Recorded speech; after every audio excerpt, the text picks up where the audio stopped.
Hai semua, welcome back to Deposit. Dengerin podcast Agritechship.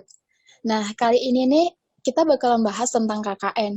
Tapi temanya itu tentang kewirausahaan. Secara kan kita ini tentang UKKM Agritechship ya.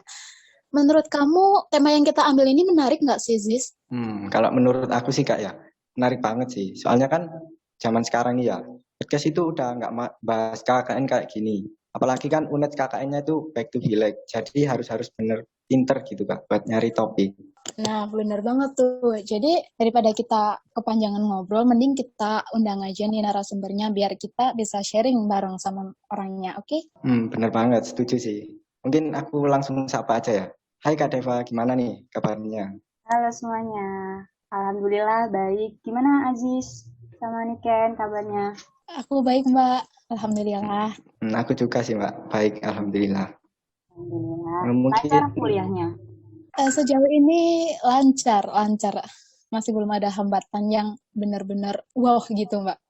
Masih bisa dilewati. aku juga sih Kak, Alhamdulillah masih lancar. Alhamdulillah kayak gitu. Oh iya nih, sebelum kita tanya-tanya nih ya, mungkin alangkah baiknya kita buat kenalan dulu nih.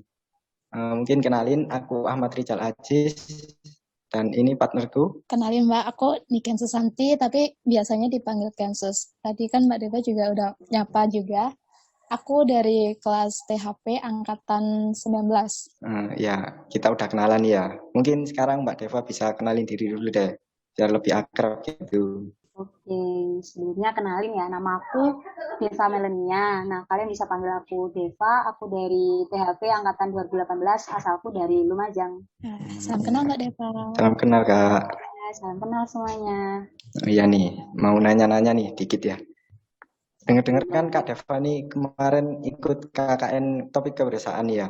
Nah itu kenapa sih Kak kok ambil KKN topik kebersihan itu Kak? Kan sebenarnya di UNED itu ada lima, lima topik. Nah, aku ambil kewirausahaan itu karena menurutku lebih mudah sih dibandingkan dengan topik yang lain. Selain itu juga apa ya, seperti yang kita tahu kan, adanya COVID-19 ini nggak hanya berdampak pada industri besar ya, tapi industri kecil juga merasa terdampak dengan adanya pandemi ini. Nah, kayak di daerah sekitarku tuh, lumayan banyak sih warung-warung kecil yang tutup karena pendapatan mereka menurun. Mungkin juga karena apa ya, kayak mungkin karena daya beli masyarakat juga berkurang karena pendapatan mereka juga berkurang karena kan banyak banyak masyarakat yang kena PHK juga. Nah, dari situlah aku berpikiran buat kayak membantu mereka sebisa aku dengan adanya KKN Back to Village ini seperti itu. Wah, jadi kayak gitu ya, Mbak. Jadi aku mau nambahin nih. Kan katanya karena pandemi ini, jadi Mbak Deva ambil topik ini ya. Menurut Mbak Deva itu susah nggak sih Mbak untuk memasarkan produknya? Terus kalau boleh tahu juga, fokus yang akan dicapai saat Mbak Deva ambil tema ini di KKN itu apa? Oke, kalau terkait pemasaran ya agak sulit sih sebenarnya. Soalnya kan kita apa ya Kak, dari program kerjaku sendiri itu menginovasi produk tersebut. Nah, inovasinya itu kan kebetulan aku kemarin ambil tema KKN di tempat di tetanggaku sendiri sih di belakang rumah. Nah, itu beliau jualan kue sagon kering. Nah, kue sagon kan biasanya identik dengan warna putih dan bentuk yang kotak, ya kan? Nah, dari situ aku ngasih inovasi kayak ngasih warna, kemudian juga ngasih rasa. Kemarin itu aku ngasih warna apa ya, kayak ngasih 4 rasa. Yang pertama ada original, kemudian ada rasa nanas, pandan sama stroberi. Nah, kan itu kayak terobosan baru gitu kan. Biasanya orang-orang beli kue sagon yang original. Nah, karena dikasih inovasi, makanya ada beberapa jenis macam kue sagon. Nah, dari situ kan kadang orang kalau misalnya ada makanan yang apa ya, ke mereka menurut mereka asing kayak ini aman nggak sih, ini boleh nggak sih, maksudnya kayak dikonsumsi baik nggak sih buat tubuh kayak gitu. Mungkin susahnya dari situ juga. Nah, terus kalau misalnya nambah kayak yang tadi aku sebutin kayak warna sama rasa kan berarti nambah budget. Nah, otomatis kan harga jualnya juga semakin meningkat. Nah, dari situ juga agak susah penjualannya. Tapi gimana caranya kita mengemas produk tersebut agar apa ya, terlihat cocok lebih cocok dengan harga segitu loh, lebih cocok.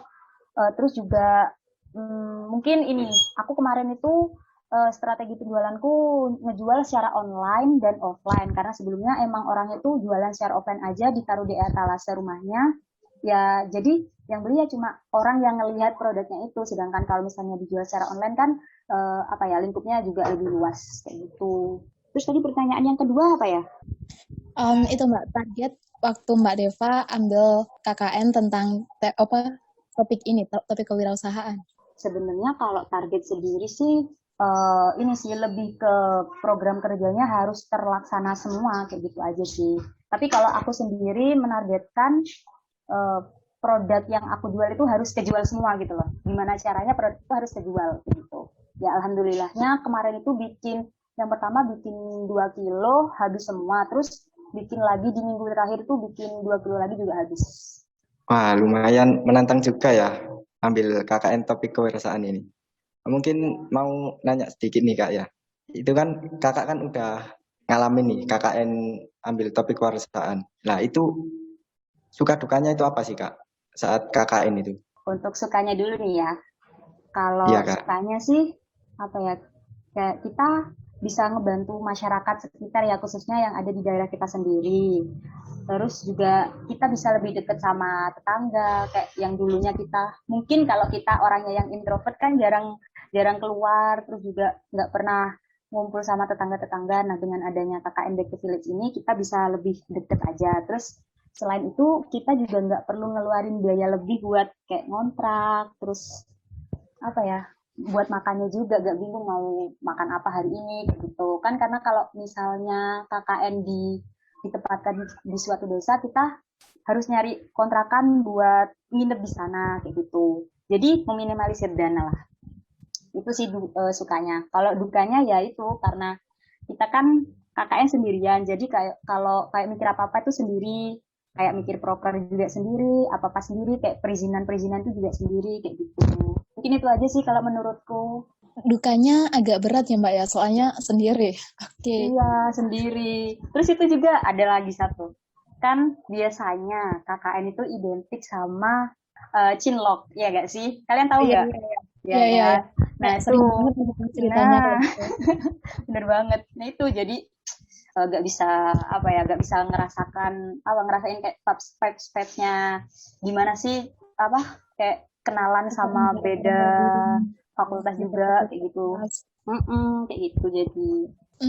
Semoga nanti pas giliran kita, tahun angkatanku, bisa offline Mbak ya, biar nggak ngerasain dukanya Mbak Deva gitu. Maaf ya Mbak ya. Amin deh, amin. Semoga aja offline ya. Iya. Tapi udah deh jangan mending online aja biar sama. Aduh, jangan gitu dong Mbak. Oke deh, kita mungkin bisa lanjut ke next question ya Mbak. Oke. Waktu KKN itu yang disiapin itu apa aja sih Mbak? Banyak kah? Apa gampang-gampang susah gitu?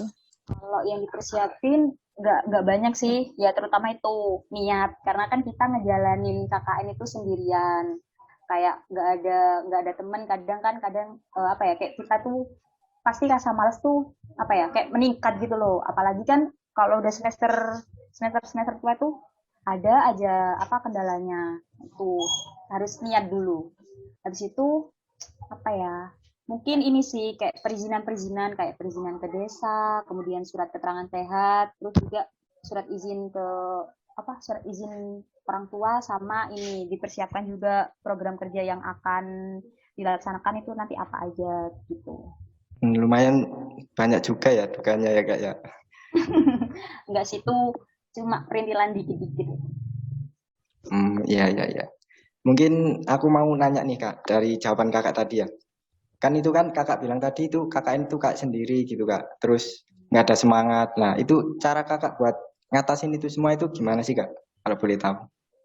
Kalau ngatasinnya ya karena aku emang suka kayak suka jualan gitu kan. Nah, aku ngatasinnya dengan cara kayak ngejualin produk itu secara offline lewat ini. Aku kemarin itu sempat jualan di pinggir jalan, kayak nawar-nawarin ke orang-orang sama ngenalin produk yang kami buat kayak gitu. Terus juga ngebantu orangnya buat ngeinovasi produk kayak bikin kue sabunnya bareng-bareng sama orangnya gitu. Itu aja sih kalau menurutku. Soalnya emang orang apa ya, dari sananya emang suka jualan. Udah punya basic gitu Mbak ya buat jualan. Iya. Terus ini gini Mbak, kan waktu KKN itu berarti Mbak Deva kan jualan gitu ya. Apakah sampai sekarang itu masih berjalan atau udah berhenti sampai gitu doang? Maksudnya nggak ada perkembangan gitu pas KKN-nya. Jangan sampai, tapi saya cuma mau tahu aja gitu Mbak.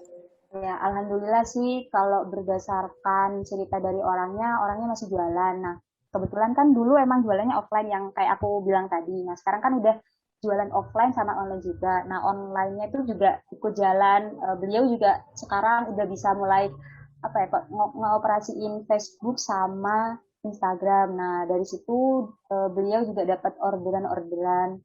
Udah mulai rame sih daripada yang kemarin-kemarin. Yang kemarin itu malah hampir nggak ada, cuma pas waktu lebaran aja baru dapat orderan. Sekarang meskipun nggak apa namanya, nggak lebaran udah dapat orderan. Alhamdulillah banget Mbak ya, berarti berkembang dan targetnya waktu KKN itu tercapai gitu ya. Iya, alhamdulillah banget. Terus ini juga apa, kemarin itu sempet iseng-iseng sih aku masukin ke Shopee. Nah itu ada yang order dari mana tuh ya? Dari Depok kalau nggak salah. Nah itu ya itu sih sempet kesusahan, kayak kan Depok jauh tuh. Nah sempet kesusahan di packingnya itu. Ya alhamdulillah sekarang udah nemuin solusinya sih. Mungkin di ini apa, di packing pakai itu apa namanya, di apa kan itu namanya sabun kan renyah, otomatis kan kalau misalnya dioyak-oyak kayak hancur-hancur gitu kan. Nah solusinya yaitu sabunnya di yang awalnya itu pakai toples, sekarang kalau dikirim ke luar kota pakai plastik, jadi nggak ada space biar sabunnya nggak koncang-koncang kayak gitu. Oh iya ya. Jadi selain apa lingkungan sendiri itu bisa dijual ke luar luar kota nggak sih kalau Depok? Iya nggak Mbak? Iya Iya, ya, luar iya kota di ya. Jakarta Bener-bener kan. Kak, bener. Seneng banget sih dengernya, apalagi udah berkembang kayak gitu. Semoga kedepannya masih berjalan ya Mbak ya. Amin, semoga tetap berjalan. Amin. Aku semakin penasaran nih Kak sama KKN topik kewarganegaraan ini. Kan manfaatnya itu kerasa nih Kak ya sampai sekarang bahkan ya. Nah itu spill dong Kak. Triksnya itu apa sih Kak? Kayak strategi marketing yang Kakak gunakan itu kayak gimana gitu? Mungkin bisa dikasih tahu nih. Waduh, ngeri-ngeri. Kalau aku sih, anu sih apa ya, kayak awalnya nanyain dulu ke orangnya, kayak ngeidentifikasi tuh, apa, awalnya orangnya jualan kayak gimana, terus produknya itu seperti apa. Nah, dari situ nanti aku mikir kayak ngaji, apa ya, permasalahan dari sasaranku. Nah, dari situ aku nanti bikin proker kan. Nah, prokernya tuh aku tanyain dulu ke orangnya, kayak cocok nggak kira-kira buat orangnya, kira-kira orangnya bisa nggak ngejalanin ngejalanin apa namanya, proker yang aku bikin. Nah, kebetulan pas di waktu pemasaran, orangnya ini cuma memasarkan di daerah sekitar aja kan, cuma ditaruh di etalasenya. Jadi dari situ kan ada celah tuh buat dipasarin secara online. Nah, dari situ aku juga ngajarin ke orangnya gimana cara buat Instagram, kemudian cara ngoperasinya gimana, terus cara bikin feed biar menarik orang tuh kayak apa. Terus juga ini ngajarin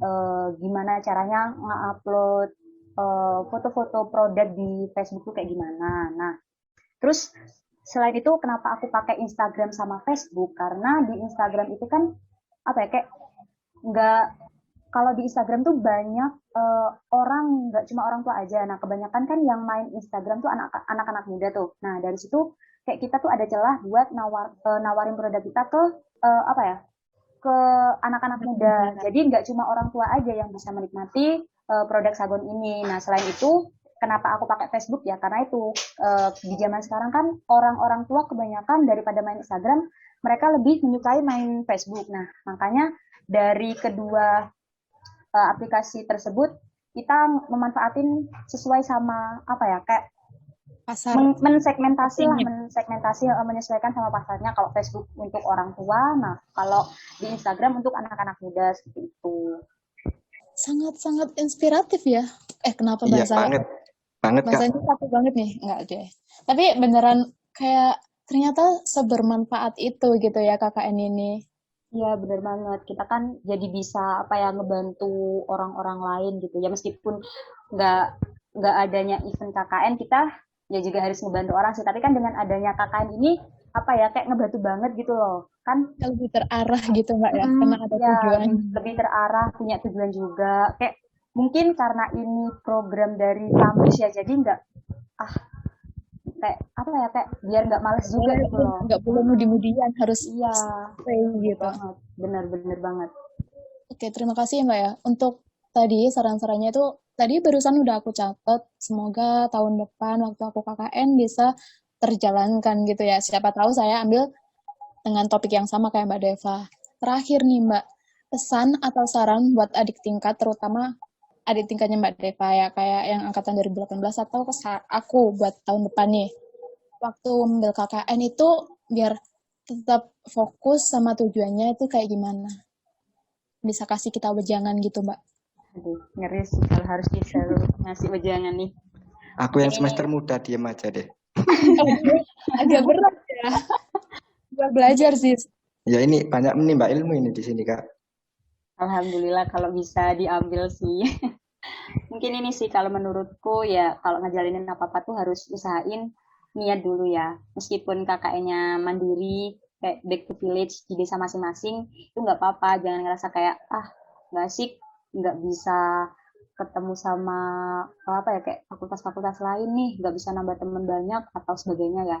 Ya karena kan pasti ada sisi positifnya gitu loh meskipun kita KKN-nya di desa kita sendiri kayak ya itu yang aku jelasin tadi nggak ngeluarin biaya lebih, waktu sama keluarga juga makin nambah karena kan kita kan ngekos sih di Jember. Nah, otomatis kan waktu sama keluarga, waktu kumpul sama keluarga itu berkurang. Nah, dengan adanya KKN di desa masing-masing ini, kita bisa nambah waktu sama keluarga gitu. Terus ini meskipun masa KKN-nya udah selesai nih ya, usahain masih tetap apa ya, tetap mantau sasaran kita, entah cuma sekedar nanya kabar atau misal dari sasaran kita tuh butuh bantuan, nah kita tuh bantuin kayak istilahnya menjaga tali silaturahmi gitu biar makin deket aja gitu.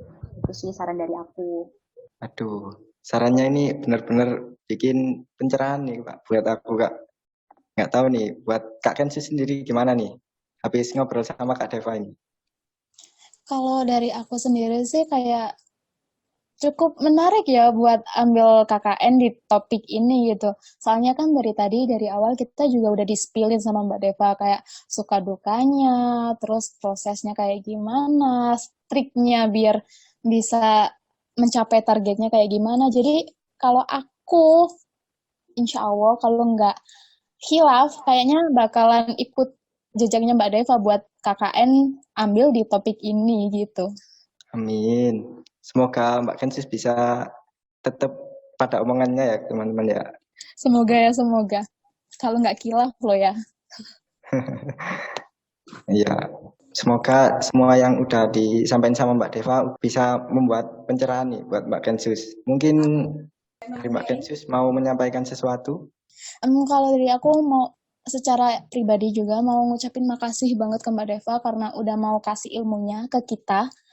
Apalagi buat para pendengar nanti ya, pendengar podcastnya kita kayak bisa jadi apa ya, tabungan ilmu nggak sih kayak gini tuh. Soalnya kan kita secara mahasiswa gini masih awam gitu sama KKN. Apalagi kayak buat Aziz sama adik tingkat kita yang masih nggak nggak apa ya, nggak ngeh sama KKN itu kayak gimana sih gitu. Jadi masih bisa dibuat pembelajaran gitu. Makasih banget ya Mbak Deva. Iya, sama-sama. Semoga bisa diambil hikmahnya ya, meskipun nggak banyak informasi yang aku sampaikan. Tadi itu udah lebih banget Mbak. Lebih Serius banget Mbak. Mbak itu Kak. Iya kayak gimana ya? Benar-benar terbukakan gitu loh kayak dari tadi itu oh ternyata kayak gini ya KKN itu. Oh manfaatnya kayak gini. Wah, seru juga kayaknya KKN tapi lebih seru lagi kalau offline gitu kan. Tetep ya biar bisa ketemu orang banyak gitu loh Mbak maksudnya. Sambil cari-cari ya itulah tahu kan maksudnya.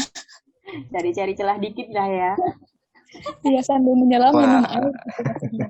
Kan sambil mendayung 1-2 pulau terlampaui gitu. Iya nggak sih, bener nggak sih peribahasanya? Pokoknya kayak gitulah. Tapi tetap kembali ke topik, kayaknya emang KKN ini bener-bener, topik KKN ini bener-bener diperluin gitu buat kita mahasiswa, biar kita nggak buta gitu loh. Biar kita punya ancang-ancang punya persiapan buat nantinya gitu. Iya kan Sis, bener apa enggak?